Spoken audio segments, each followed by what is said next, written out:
찬양대 음성이 왜 큰가? 싹 봤더니 남성이 4분이. 네, 그 남성 보컬이 참 좋습니다. 우리 그렇다고 해서 여자들이 못해도 그런 뜻은 아니에요. 절대로 그런 뜻이 아니에요. 그래도 이제 10여 분이 훨씬 넘는데 여성 파트 소리가 네 분이서 어떨 때는 압도하는 듯한, 물론 이제 여성 파트에서 소리를 줄여줬기 때문에 그렇긴 하겠습니다만, 그래도 이제 듣기에 따라서는 여성이 조금 과장되게 말해서 20명쯤 되는데 남자 한 서너 명이서 그 목소리를 멋진 것 같습니다. 어쨌든 우리 찬양대 찬양처럼 우리도 우리 날마다 찬양하며 살아가는 우리 성도님들 되시기 바랍니다. 네, 오늘 말씀의 제목이 이제 씨 뿌리는 자인데요. 하나가 더 들어갔어요. 구약, 금마, 쉼표, 한 박자 쉬고, 구약, 씨 뿌리는 자. 이미 다 눈치채셨겠지만 신약 성경에도 씨 뿌리는 자가 나옵니다. 그래서 우리가 씨 뿌리는 자 그러면 구약에도 있었나? 있습니다. 어디 있었나? 오늘 본문입니다. 우리가 이제 신약에서는 씨 뿌리는 자의 비유, 혹은 요즘은 예전에는 이제 씨 뿌리는 자의 비유, 그래서 씨를 뿌리는 자가 여기도 뿌리고 저기도 뿌리고 해서 씨 뿌리는 자가 중심이 되었다면, 아마 요즘 설교를 들어보시거나 혹은 이 성경을 풀어주는 그런 어떤 책들 읽어보시면 씨 뿌리는 자보다는 신약 성경에서는 씨 뿌리는 자보다는 그 밭의 문제, 어느 땅에다가 뿌려지느냐에 이제 관심이 이제 이렇게 약간 초점이 바뀐 걸 보게 될 겁니다. 여하튼 구약 성경, 오늘은 이제 우리가 구약 성경에 있는 씨 뿌리는 자를 보는 건데요. 신약에서는 씨 뿌리는 자보다도 훨씬 더 중요한 게 밭이었다면, 오늘은 씨 뿌리는 자가 정말 중요합니다. 중요하긴 중요한데 어떤 의미에서 중요한지, 또 그가 어떤 기능을 할 수 있는지, 어디까지 해야 되는 건지 한번 잠깐 살펴보려고 합니다.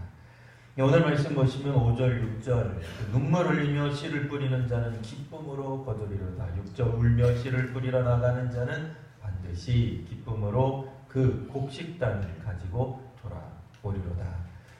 자, 그러니 보통 우리가 이 성경 말씀을 읽을 때 눈물 그러면 눈물, 땀, 피 그러면 뭐예요?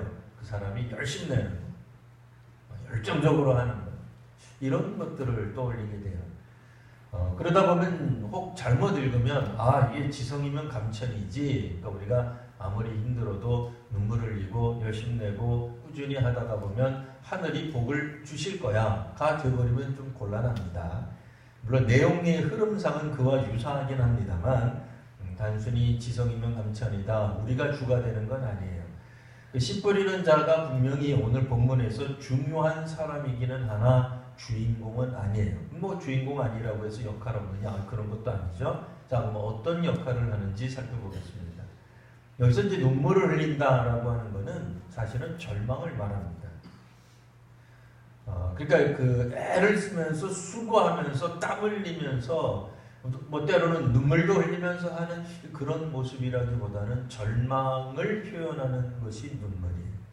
이를테면 이스라엘 역사 가운데서 우리가 먼저 적용을 해보면, 이스라엘 역사 가운데서는 이를테면 남유다 왕국이 멸망한 적이 있어요. 세상에. 이 남유다 왕국이 멸망하면서 어디로 끌려가요? 바벨론으로 끌려갑니다. 이 바벨론으로 끌려갔을 때에 이 사람들이 아무리 하나님 앞에 외치고 간구하고 그래도 바벨론으로부터 독립, 해방, 이건 요원한 얘기예요. 사실 현실적으로는 불가능했다라고 말해도 과언이 아닙니다.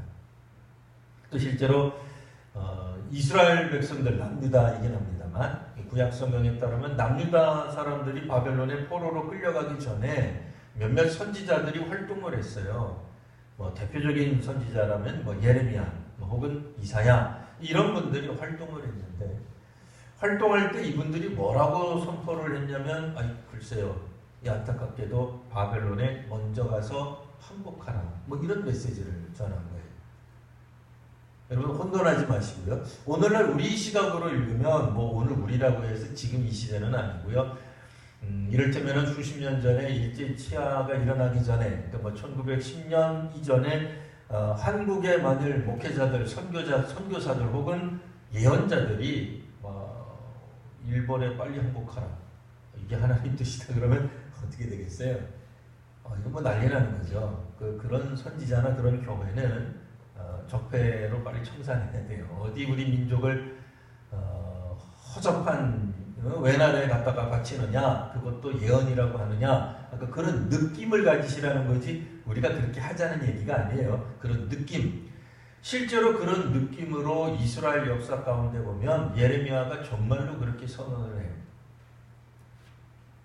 하나님이 심판을 하셔서 남유다 왕국을 멸망시킬 테니 이 바벨론은 단순히 적이 아니라 하나님의 심판의 도구다. 뭐 이런 얘기를 하는 거예요. 좀 기가 막히게 그랬었죠. 근데 실제로 이분들이 가게 된 이유가 뭐냐? 뭐 우리 성경을, 구약 성경을 다 잘 아시니까 뭐 기본적으로 구구절절히 설명은 필요 없겠습니다만 그냥 짧게만 설명하면 히브리 백성들, 이스라엘 사람들의 불순종, 그 불순종은 뭐예요? 우상 숭배가 원인이 되는 거예요. 이스라엘에도 왕이 있었습니다. 물론 남유다에 왕이 있었죠. 근데 그 왕이 앞서서 우상 숭배하는데 본을 보였어요. 그러니까 좋은 얘기가 아니죠. 본을 보였다고 해서 항상 좋은 게 아닙니다.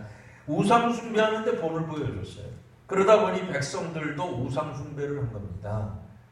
자, 그러니 선지자들이 말을 하기를 너희가 그렇게 우상 숭배를 좋아하지 그러면 하나님이 너희들이 눈 뜨고 눈 감고 하루 종일 아니 수십 년간 우상 숭배를 신나게 할 수 있는 지옥으로 보내겠다. 그게 바벨론이에요. 근데 물론 이제 역사주의, 현실주의를 따지시는 분들은 그렇게 생각하지 않을 수도 있어요. 국력이 약해서 진 거지. 설마 하나님을 안 믿어서 적겠느냐라고 보실 수 있어요. 여하튼 이스라엘 입장, 남유다 입장에서 보면은 그래도 왕족들, 귀족들 자제들을 중심으로 바벨론으로 끌려갑니다. 바벨론에 끌려가가지고는 우리가 알고 있는 역사에 대비하면 창시개명하고 일본어 배우듯이 그 나라 사람들은 바벨론 언어로 바벨론의 모든 역사와 문화를 먼저 배웠을 거예요. 그러다가 그들 중에는 어떤 사람들은 바벨론에서 우리로 말하면 국무총리한 사람도 생겨버렸어요. 사실 이거를 역사적으로 읽기 시작하면, 민족주의 입장에서 읽기 시작하면 되게 복잡해져요, 성경은. 믿을 만한 구석이 하나도 없게 된. 우리 식으로 말하면 뭐라고? 일본에 가가지고 국무총리를 했다고? 이렇게 되는 거예요.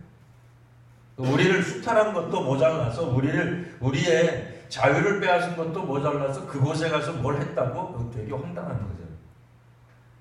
근데 그런 인물들이 나중에 갑자기 하나님으로부터 독립에 관한 메시지를 듣게 되었다가 오늘 1절에 나와 있는 내용이에요. 1절 보시면 여호와께서 시온의 포로를 돌려보내실 때에 우리는 꿈꾸는 것 같았도다.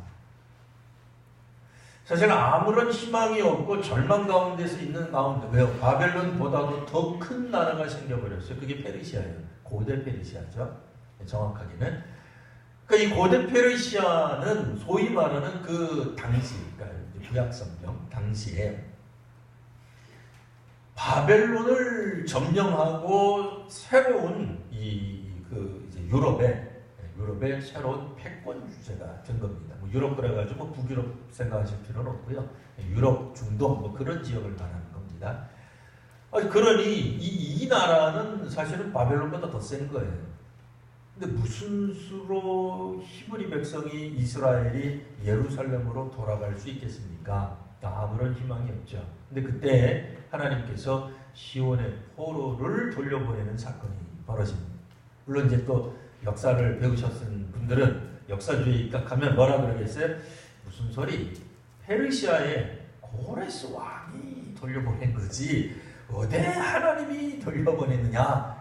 고레스 왕이 돌려보낸 거를 왜 기독교인들은, 왜 유대인들은 하나님이 돌려보냈다고 우기느냐라고 말할지 몰라요. 이게 성경의 사람들이 갖는 독특한 역사의식 때문에 그래요. 우리도 사관이 있어요. 역사관이 있어요. 그게 뭐예요? 이 모든 역사는 하나님이 주관하신다라고 하는 거예요. 물론 안 믿는 사람들이 들을 때 굉장히 불편하게 들릴 수도 있어요. 뭐라고? 그러면 일제 침략당한 것도 주의 뜻이냐? 뭐 이러고 이제 막 질문하기 시작하면 복잡해지는 거죠. 뭐 가난한 사람들, 어려운 사람들, 뭐 사고가 나고 뭐 환난을 당하고 핍박을 당한 것도 하나님 뜻이란 말이냐? 그러면 또 사실은 뭐 직접 답하기가 어렵죠. 역사를 주관한다는 의미는 그런 의미는 아니나 뭐 여하튼 그런 불평을 받을 여지가 있습니다만, 그럼에도 신앙의 사람들은 하나님이 이 역사를 주관하시는, 다스리시는, 통치하시고 운행하신다고 고백합니다. 그 고백하에서 나오는 말이 뭐예요? 심지어는 하나님은 바로도 쓰신다가 되는 거예요. 이스라엘 사람들 바로 누구예요? 애굽이잖아요. 출애굽을 했는데 바로도 쓰시는 거예요. 뭐 쓰신다고 하는 것이 꼭 긍정적 의미에서만 쓰시는 게 아닙니다. 여하튼 바벨론도 이스라엘을 망하게 한 바벨론이라 할지라도 하나님은 이스라엘 백성들의 불순종, 우상 숭배를 벌하고자 하나님의 심판의 도구로 바벨론을 사용하신다라는 게 성경의 시각이에요. 그렇다고 해서 바벨론이 잘했다는 얘기는 아니에요. 바벨론을 축복하자는 얘기도 아니에요. 그거하고 또 다른 얘기예요. 여하튼 바벨론이 이스라엘 사람들을 이렇게 통치하고 다스렸을 때 과연 이들에게 무엇이 남아있을까요? 아무것도 남아있는 게 없죠. 희망이 없죠. 슬픔밖에 없어요. 오죽하면 오늘 성경에 보면 1절 우리는 꿈꾸는 것 같았도다. 하나님이 이 시온의 포로라는 건 뭐예요? 시온이 포로가 되었다는 뜻이에요. 시온의 포로가 시온이 포로를 잡은 사람들이, 그게 시온의 포로가 아니고 시온의 백성들이 포로였다는 뜻입니다. 이 조사 의자가 어떨 때는 헷갈려요. 뭐뭐의 뭐뭐. 우리의 집, 그러면 그 우리 집이죠. 시온의 포로, 시온 포로, 헷갈려요. 시온이 포로라는 뜻이에요. 여기서는 시온이 이렇게 다스리고 있는, 우리가 붙잡고 있는 포로라는 뜻이 아닙니다. 어쨌든 시온의 포로를 돌려보내실 때 우리는 꿈꾸는 것 같았습니다. 이게 꿈이야, 생시야, 그랬다는 거예요. 여러분 전혀 기대할 수 없었기 때문에 그래요. 뭐 제가 지금 하는 이 말을 동의할 분도 있고 동의 못할 분도 있을 거예요. 무슨 얘기할 거냐면 우리가 일제로부터 대한독립 만세 이렇게 이제 외친 것이, 어떤 분들은 우리의 이제 상해 임시정부의 노력 때문이었다, 이렇게 이제 보는 분들이 있어요. 그래서 제 얘기를 동의 안 할 수도 있습니다. 근데 제가 알기로는 상해 임시정부가 가지고 있는 힘이 그렇게 강하지 않았어요. 그 임시정부 때문에 전 세계 사람들이 조선 땅이 일본의 침략을 당하고 있구나, 저 사람들 도와줘야지, 가서 빨리 독립시킵시다 해서 했다고는 생각되지 않아요. 만주에서 우리 독립투사들이 많이 활동을 했고, 심지어는 몇몇 사람들, 우리로 말하면 적에 해당하는 사람들을 암살하는 데 성공하기도 했습니다. 근데 그런 일들 때문에, 혹은 만주나 몇몇 지역에서 우리가 일본군하고 이제 전쟁을 벌여서 이긴 적이 있어요. 근데 그런 것들 때문에 일본이 패망했다라고 생각하기 어려워요. 뭐예요? 여전히 그런 활동들이 있었지만, 3.1 만세운동도 있었지만, 수많은 사람들이 항일 투쟁을 했지만, 그것만 가지고 과연 우리가 8월 15일을 맞이했을까? 45년도에. 아마 조선 땅에서 8월 15일 천황이 우리가 졌습니다 라고 하는 패전을 시인하는 말이 들었을 때 조선 땅에 있었던 일본 사람들도 안 믿었을 것 같아요. 그럴 리가. 이거 방송 잘못 나온 거 아니야? 라고 생각했을 거예요. 어쩌면 그때 당시에 일본 땅에 있었던, 강제로 끌려갔던, 어떤 형태로 가 있던 조선인들도 안 믿었을 거예요. 아니, 해방된 그 독립을 싫어서가 아니라 믿기 어려운 얘기죠. 쉽지 않은 얘기죠. 왜냐면 그만큼 우리가 워낙 강력한 적 앞에서 힘없이 무릎 꿇고 있었던 시절이 있었단 말이에요. 오죽하면 당시의 사람들이 이거 안 믿었을 수도 있겠다라는 상상을 해봅니다. 사실 많은 사람들이 못 믿었을 거예요. 방송을 들으면서조차도. 바벨론에 끌려갔던 히브리 사람들이 고레스 왕이 자 이제 너희 이스라엘 사람들은 히브리 사람들은 너희 땅 고향으로 돌아가라. 믿을 수 있었을까요? 쉽지 않았을 거예요. 그들도 비록 바벨론의 포로로 끌려갔지만 물론 때로는 뭐 총리 대신하는 사람들도 있었어요. 다니엘처럼 없었던 건 아닙니다만 그들이 여전히 신앙을 하기는 했어요. 하지만 그들의 신앙적 활동으로 이스라엘이 다시 예루살렘으로 돌아갔을까? 그건 아닐 거예요. 무슨 얘기하려고 그래요? 신앙인의 관점에서 볼 때 하나님의 특별한 역사 개입이에요.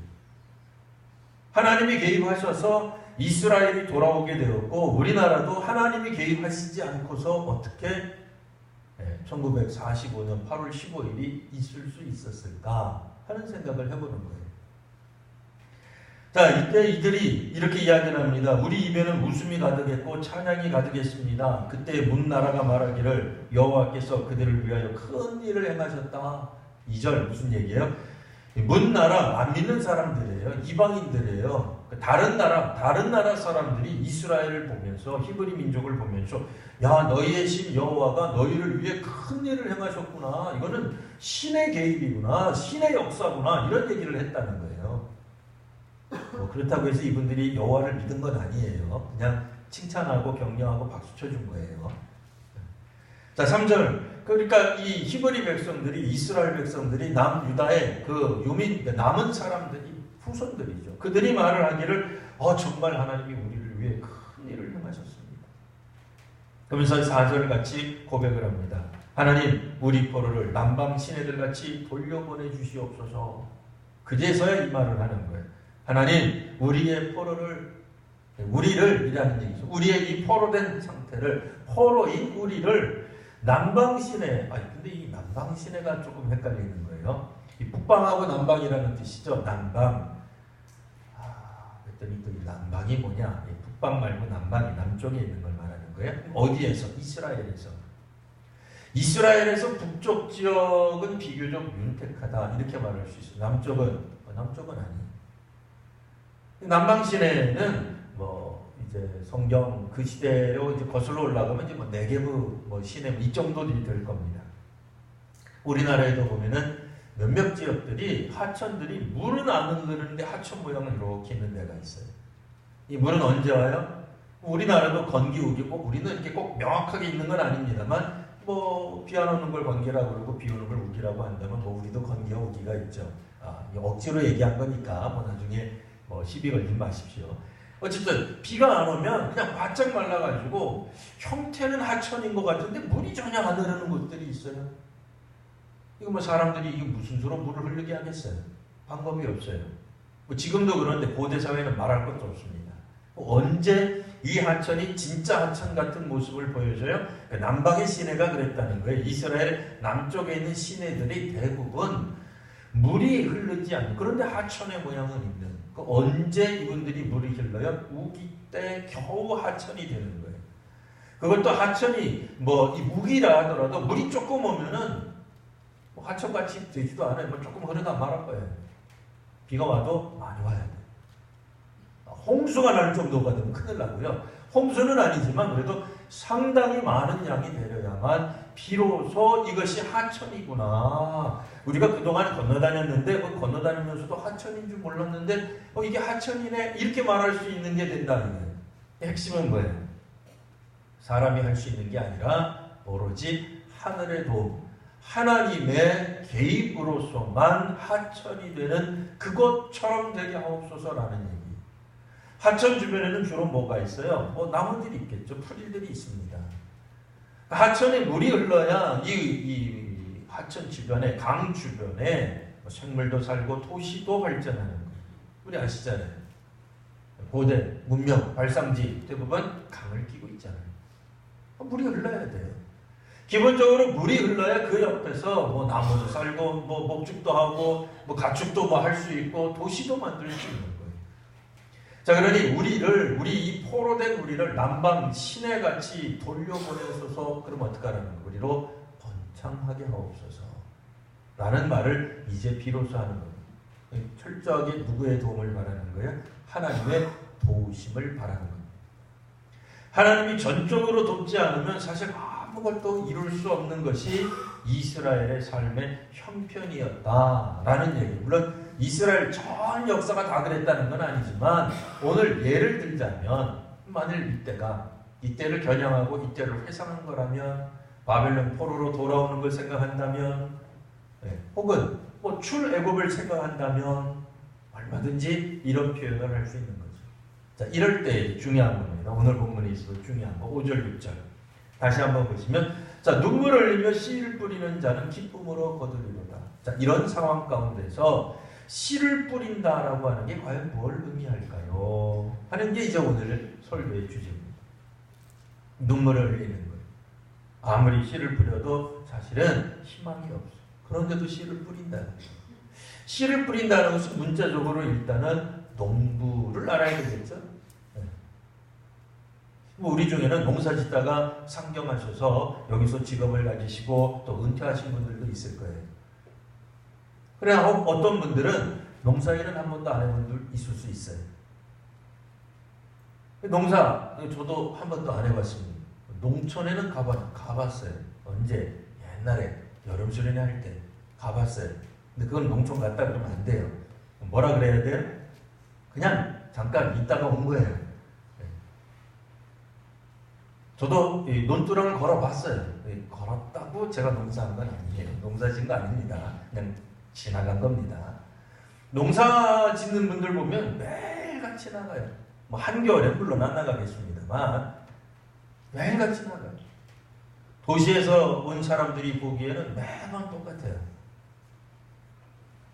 어제 변화, 오늘 변화, 어제 과수원이나 오늘 과수원이나 똑같은데 뭐 그렇게 할 일이 많으신지 매번 뭐 일을 해요. 씨를 뿌린다라고 하는 건 일종의 그런 그러니까 농경사회에서 있는 얘기예요.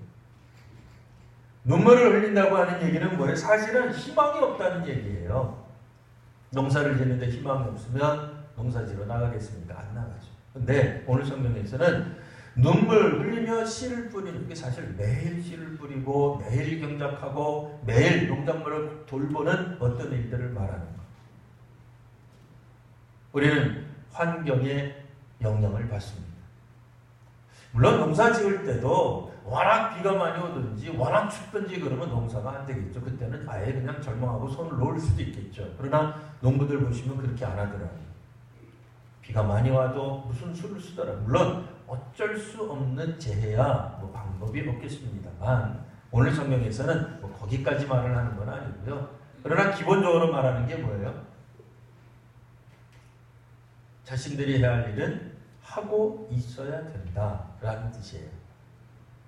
일제치하에도 한국교회, 조선의 교회는 그들이 할 수 있는 최선을 다했을 겁니다. 자기가 할 수 있는 일을 하고 있어야 돼요. 우리 중에는 어떤 사람들은 이렇게 말할 수도 있습니다. 뭐 바벨론으로 포로로 끌려간 사람들 중에 다 하나님 믿는 사람들이죠. 이상하다. 예레미야가 분명히 몇십 년 지나고 나면은 해방이 된다 그랬는데 왜 안 되지? 왜 바벨론이 안 물러가지? 바벨론 물러간다고 한 게 몇십 년 전인데 그러면 그날이 오늘인가? 그럼 카운트다운 해봐야지. 뭐 열흘 남았습니다. 9일 남았습니다. 해가지고 그렇게 카운트다운 할 수 있냐 말이에요. 아니에요. 정말 어려울 때 우리들은 종종 자기가 해야 할 일들을 중도에 포기하는 경우들도 있습니다. 남들에게 이제 핑계를 대는 거죠. 환경에 핑계를 대는 거죠. 때로는 우리가 원치 않는 질병으로 병원에 들어놓을 수 있습니다. 우리 그런 기도해요. 하나님 이 병이 낫기만 하면 무슨 일을 좀 하겠습니다. 무슨 일 좀 헌신하겠습니다. 물론 그 말은 맞는 말이에요. 그러나 그렇다고 해서 그가 병상에 있으면서 신앙인의 그가 할 수 있는 최선의 것을 하지 않아도 된다는 건 아니에요. 자기가 할 수 있는 걸 해야죠. 하나님께 기도하든지 말씀을 듣든지 성경을 읽든지 그도저도 안 되면 하나님을 부르든지 뭐 있을 수 있잖아요. 우리의 환경이 변하지 않는다고 환경이 바뀌면 그제 가서 우리는 열심을 내겠습니다. 근데 그때 가면은 또 다른 환경이 또 다른 문제가 우리를 붙잡을 수 있습니다. 어떤 사람들은 신앙생활하다가 실족하는 경우가 생깁니다. 어느 교회 갔더니 목사님이 이상해. 어느 교회 갔더니 구역장이 이상해. 내가 한두 번 빠졌는데 신방도 안 하네. 내가 새로 왔는데 왔다고 환영도 안 해주네. 우리 교회도 한 번 왔다고 환영을 잘 안 할 수가 있습니다. 너무 실망하지 마십시오. 네.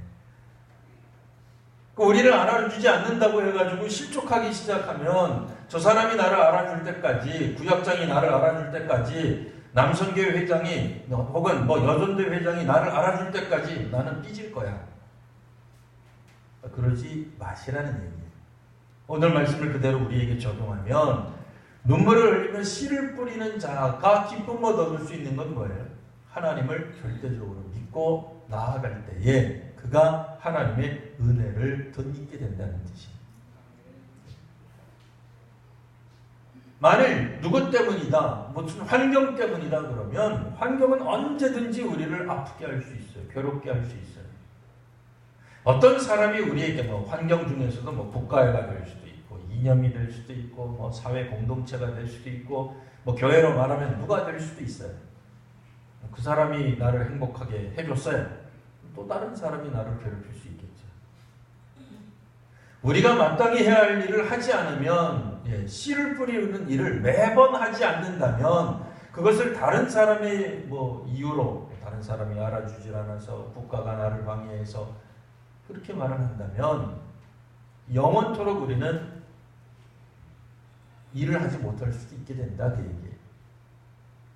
물론 우리 구역장님들도 열심히 섬기려다가 보면 구역원들이 말을 안 들을 때도 있어요. 어떻게 해야 돼요? 그래도 끊임없이 하셔야 돼요. 우리 구역장님들도 눈물을 흘리고 씨를 뿌리셔야 된다. 네. 근데 이제 이런 분들도 있을 수 있어요. 워낙 바빠서 급해서 구역원들 중에 이분이 원래 구역예배를 잘 드리던 분이에요. 근데 너무 일이 막 겹친 거예요. 어디도 가야 되고 뭐도 해야 되고 그래서 갑자기 헌금만 주고 구역예배를 안 드리고 간 거예요. 그럴 수 있잖아요. 권장하는 건 아닙니다만 그분이 얼마나 그래도 구역을 사랑하니까 그렇게 할 수 있잖아요. 그랬더니 옆에 있는 분이 보고 바쁘면 헌금만 내고 구역예배 안 드려도 되는구나 해가지고 나중에 세월이 지나고 보니까 어떤 구역은 예배를 안 모여요. 헌금만 내고 그냥 싹 사라져버려요. 구역장님이 아무리 구역원들 모여서 구역예배 합시다 그래도 됐어요. 자, 구역예배 드립시다. 구역예배 헌금 내달라는 얘기죠. 그러고는 갚아내. 그럼 큰일 나죠. 처음에는 이게 이제 원래는 그런 뜻이 아니었어요. 원래는 이제 내가 너무 급해서 힘들어서 그러나 나는 구역예배에 대한 인식을 하고 있다. 구역예배를 드려야 된다는 것을 알고 있다. 나는 존중한다. 이런 의미에서 내고 간 건데 나중에는 이게 세월이 흘러서 어느덧 이상한 대로 변질이 돼버려요. 그럼 구역장님 가기 힘들죠. 힘들어도 어떻게 해야 돼요? 열심으로 구역예배 드립시다. 해야 돼요. 자, 구역예배에 있어서 중요한 것은 구역장이 있어서 중요한 것은 사실은 예배보다도 구역원을 살피시는 일이에요. 구역예배를 피치 못한 상황 가운데서 못 드릴 수도 있어요. 주일에. 우리 교회 같으면 이제 주일에 합니다만 주일에 못 드릴 수 있어요. 그래도 구역원들의 형편은 살펴보실 수 있잖아요. 그죠? 혹시라도 그분이 깜빡 잊고 구역원금 못 내고 가도 돼요. 초신자들한테는 제일 힘든 게 헌금 많이 내는 거예요. 주일 예배 때도 헌금하고 우리 교회는 이제 저녁에 주일 오후 예배 때 외부 강사 온다고 헌금 하기도 하고 안 하기도 하고 등등 그러긴 합니다만 주일 오후에도 헌금해야 되고 옛날 같으면 금요일날 모여도 헌금하고 여전도에 들어오라고 해서 기뻐서 들어갔더니 한 달쯤 지난 다음에 여전도 회비 내래. 그래서 너무 힘들어가지고 이건 교회 다니려면 부자나 교회 다니세요. 너무 또 그렇게 되시면 안 되겠습니다만 여하튼 형편에 따라서 하시고 만일 우리가 헌금하는 일이든 어쨌든 구역장으로 봉사하는 일이든 쉽지 않지만 그 본질의 의미를 잘 찾으셔야 돼요. 여의치 않을 때도 있습니다. 힘들 때도 있습니다. 하지만 각자가 할 수 있는 그 의미를 붙잡아서 하셔야 돼요. 그러니까 우리가 신앙생활을 하다 보면 뭐 힘들 때도 있고 좌절할 때도 있고 낭망할 때도 있습니다. 이제 그럴 때 우리가 마음을 분명하게 확실하게 붙잡으셔야 돼요. 하나님의 은혜를 경험한 사람들은 어떻게 해야 될까요? 하나님이 나에게 은혜를 주실 때까지 기다려보자. 그러면 안 되잖아요. 이미 은혜 받은 사람이잖아요. 이미 방언하잖아요. 뭐 이미 환상 보고 뭐 귀신도 쫓으실 거 아니에요. 기도의 응답도 곧잘 받으셨을 거 아니에요. 그런데 하나님 뭐가 문제가 돼가지고 나는 지금 하나님 앞에 헌신하는 게 어렵습니다. 뭐 중도에 그만두겠습니다. 그거 곤란한 얘기죠. 하나님이 우리를 불러주셔야만 움직이는 사람들은 초신자죠. 초신자가 아닌 사람들, 오래 믿은 사람들, 신앙생활 10년, 20년, 30년, 아니 그 이상 하신 분들, 우리 식으로 말하자면 항존직이신 분들은 하나님이 우리에게 베푸신 거 기억하고 계시잖아요. 하나님의 역사 계획을 믿으시잖아요. 그런 사람들이 해야 되는 일이 뭐냐? 오늘 5절, 6절 눈물 흘리며 씨를 뿌리는 자는 이 돼야 됩니다. 희망이 없고 아무리 해도 아무리 우리 구역예배 드리자 그러고 아무리 가르쳐도 안 듣는다 할지라도 끊임없이 이야기하고 끊임없이 자기가 해야 될 일을 하는 거예요. 형편에 따라. 억지로 만들어내는 게 아니라 그 형편에 따라 자신이 할 수 있는 최선의 것을 하나님께 드리고 계셔야 돼요. 씨를 뿌린다고 하는 말은 그런 의미에서 뭐겠어요? 이제 분명해졌죠, 의미가요. 단지 노력하는 정도가 아니라 하나님께 대한 헌신을, 하나님께 대한 마땅히 드려야 될 예배를 드리는 걸 말하는 거예요. 정형편이 안 되면 주일 예배 드리고 가실 수 있어요. 주일 오후 예배를 반드시 드려야 돼요. 뭐 그렇게는 저는 말할 수 없어요. 그러나 형편 되시면 드려야죠. 누구 꼴 보기 싫다고 안 드리고 그러면 안 되죠. 정말 바쁜 일도 없는데 안 드려도 된다. 그러면 안 되죠. 아무리 내가 예배를 드려도 저 사람이 안 바뀝니다. 하나님 아무리 내가 예배를 드려도 우리 국가가 안 바뀝니다. 독재가 안 사라집니다. 그렇다고 예배 안 드릴 거예요? 자기가 할 일은 하고 있어야죠. 하나님 내가 아무리 섬기고 봉사하고 헌금한다 할지라도 이 한국교회가 안 바뀝니다. 우리 교회가 안 바뀝니다. 그러니 나는 헌금 안 할랍니다. 그거 잘한다고 말할 수 없잖아요. 아니다. 초신자는 꼭 그럴 수 있어요. 초신자는 그래야만 한다, 그래도 된다 그런 뜻은 아니에요. 그러니까 우리가 양해할 수 있어요. 오래 다닌 사람들이잖아요. 하나님에 대한 신앙을 갖고 있는 사람들이라면 환경과 관계없이 자신이 마땅히 해야 하는 일은 하고 있어야죠. 그게 눈물 흘리며 씨를 뿌리는 태도를 말합니다. 우리가 아무리 노력하고 애쓰고 수고하고 해도 우리의 주변이 환경이 국가와 나라와 세계가 혹은 다른 사람이 바뀌지 않는다 할지라도 기쁨을 거둘 수 있는 것은 하나님의 역사 계획이에요. 하나님이 개입하셔야만 나라가 바뀌고 역사가 바뀌고 우리의 구원이 다가옵니다.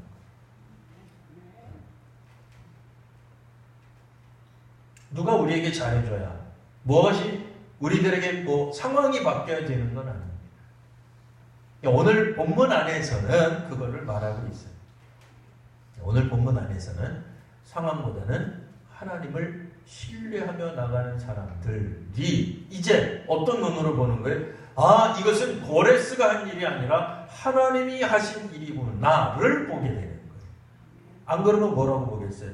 역시 씨는 열심으로 뿌리고 봐요. 우리가 두들기니까 결국엔 계란으로 바위를 쳤더니 되잖아. 자기 의가 돼요. 여기서는 작은 자들의 외침이 필요 없다. 그런 뜻이 아니에요. 그런 개념이 아니에요. 네? 미지한 것들은 그냥 침묵하고 말하고 그런 얘기가 아니고 기본적으로 눈물 흘리며 씨를 뿌리러 가는 사람들은 희망이 없고 절망적인 상황이지만 끊임없이 하나님께 나아갔던 사람들은 역사를 하나님이 주관하시는 것을 보게 된다라는 말씀입니다. 네. 그러니까 우리가 열심을 다하고 우리가 눈물, 피와 땀을 흘릴 때 결국엔 보상이 일어난다 그런 얘기가 아니고, 물론 흐름상 비슷하죠. 흐름상 보상을 받는 거하고 비슷하기는 했는데 거기에 초점 맞춰져 있는 게 아니에요. 성경은 우리 옛 고사성어를 입증하는 구절이 아니에요. 그러니까 유사하기는 해요. 굉장히 비슷해요. 근데 그걸 말하려는 게 아니고, 하나님이 지금 우리를 돌보고 계십니다. 단 우리가 그걸 못 느낄 때가 있다. 피부로 와닿지 않는 거예요. 그럼에도 끊임없이 하나님께 나아간 사람들은 역사가 바뀌어서 페르시아가 아니고 페르시아의 초대왕 고레스가 우리에게 희망을 준 것입니다. 이게 역사요 팩트입니다 라고 말하지 않고, 그걸 부정한다는 건 아니에요. 고레스가 있어요. 없다는 게 아니에요. 그러나 하나님이 우리를 포로에서 해방시키셨습니다 라는 신앙에 따른 역사 관점이 생긴다라는 말입니다. 오늘 하나님의 뜻으로 회복된 사람들, 하나님의 뜻으로 믿음의 생활하시는 분들은 지금 우리가 어디에 있든지 믿음으로 살아가십시오. 믿음으로 결단하십시오. 지금 있는 사람을 역사적 단면을 확 끊어가지고 혹 우리가 지금 결제하는 일이 있다 하더라도 부끄러움 없게, 후회함 없게 살아가시는 오늘 하루가 되시기를 바랍니다. 기도하겠습니다.